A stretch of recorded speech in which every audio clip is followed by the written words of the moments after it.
तीसरी शताब्दी के मध्य में जब सातवाहन साम्राज्य का पतन हुआ, भारतीय उपमहाद्वीप के इस विशाल क्षेत्र में एक नई शुरुआत की आवश्यकता महसूस की जाने लगी।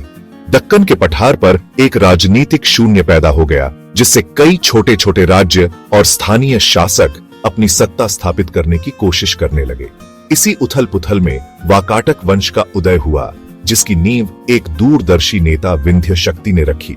विंध्य शक्ति का नाम इतिहास में एक ऐसे शासक के रूप में दर्ज है जिसने बिखरे हुए राज्यों को एक सूत्र में पिरोने का साहस दिखाया। वाकाटक साम्राज्य का केंद्र आज के महाराष्ट्र, मध्य प्रदेश और छत्तीसगढ़ में फैला था। यह क्षेत्र उत्तर और दक्षिण भारत को जोड़ने वाली एक महत्वपूर्ण भूमि थी, जो व्यापार और संस्कृति के आदान प्रदान का केंद्र बन गया। विंध्य शक्ति ने छोटे छोटे राज्यों को एकजुट कर एक शक्तिशाली साम्राज्य की नींव रखी, जो लगभग 250 वर्षों तक दक्कन की प्रमुख शक्ति बना रहा।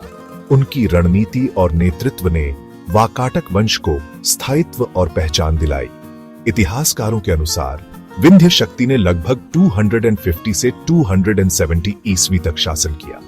हालांकि उनके शासनकाल के बारे में बहुत कम जानकारी उपलब्ध है, लेकिन उनके द्वारा छोड़ी गई विरासत आज भी इतिहासकारों को आकर्षित करती है।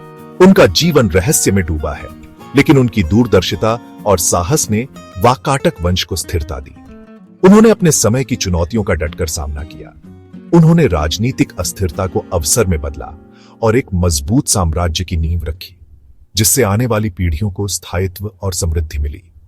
वाकाटक वंश ने न केवल राजनीतिक स्थिरता दी, बल्कि कला, साहित्य और धर्म के विकास के लिए भी अनुकूल वातावरण बनाया।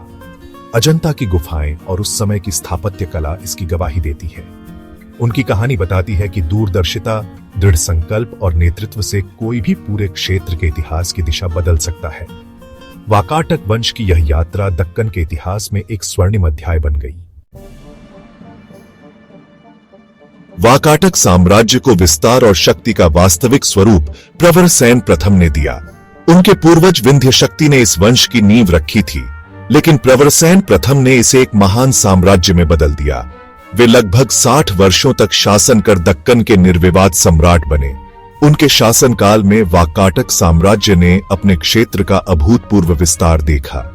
प्रवरसेन प्रथम ने नाग वंश पर विजय प्राप्त की, जिससे उनकी सैन्य शक्ति और प्रतिष्ठा और भी बढ़ गई। उन्होंने वैवाहिक संबंधों के जरिए अपने साम्राज्य को सुरक्षित किया और राजनीतिक स्थिरता को बढ़ावा दिया। अपने पुत्र का विवाह नागवंश की राजकुमारी से करवाकर उन्होंने मध्य भारत में अपने प्रभाव को और गहरा किया और दोनों वंशों के बीच एक मजबूत गठबंधन स्थापित किया। प्रवरसेन केवल विजेता ही नहीं, बल्कि वैदिक परंपराओं के महान संरक्षक भी थे। उन्होंने धार्मिक अनुष्ठानों और परंपराओं को संरक्षण दिया। उन्होंने कई अश्वमेध यज्ञ किए, जिससे उनकी शक्ति, धार्मिक आस्था और राजसी वैभव का प्रदर्शन हुआ। इन यज्ञों ने उन्हें पूरे भारत में प्रसिद्ध कर दिया। उनके शासन में वाकाटक साम्राज्य सांस्कृतिक और राजनीतिक शिखर पर पहुंचा। कला, स्थापत्य और साहित्य को नया जीवन मिला। प्रवरसेन प्रथम के बाद साम्राज्य 2 शाखाओं, प्रवरपुर नंदीवर्धन और वत्सगुल्म में बंट गया, लेकिन दोनों ने कला, संस्कृति और परंपराओं को आगे बढ़ाया। प्रवरसेन का युग वाकाटक साम्राज्य के विस्तार, सांस्कृतिक समृद्धि और गौरव का प्रतीक बन गया, जिसने भारतीय इतिहास में अपनी अमिट छाप छोड़ी। वाकाटक साम्राज्य का नाम आते ही अजंता की गुफाएं और उनकी अद्भुत कलाकृतियां सबसे पहले स्मरण में आती हैं। ये गुफाएं न केवल स्थापत्य कला का अद्वितीय उदाहरण हैं, बल्कि भारतीय सांस्कृतिक धरोहर की अमूल्य निधि भी हैं। वत्सगुल्म शाखा के शासक हरिशेन के समय अजंता की कला और संस्कृति अपने शिखर पर पहुंची। इस काल में कलाकारों ने अपनी कल्पना और कौशल से गुफाओं को जीवंत बना दिया। गुफा संख्या 16, 17 और 19 वाकाटक काल की वास्तुकला और चित्रकला के अद्भुत उदाहरण हैं।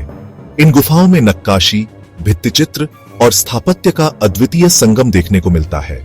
इन गुफाओं की दीवारों पर बने भित्तिचित्र भगवान बुद्ध के जीवन, उनकी शिक्षाओं और जातक कथाओं को अत्यंत जीवंतता के साथ प्रस्तुत करते हैं। हर चित्र में भावनाओं की गहराई और कथा की सुंदरता झलकती है।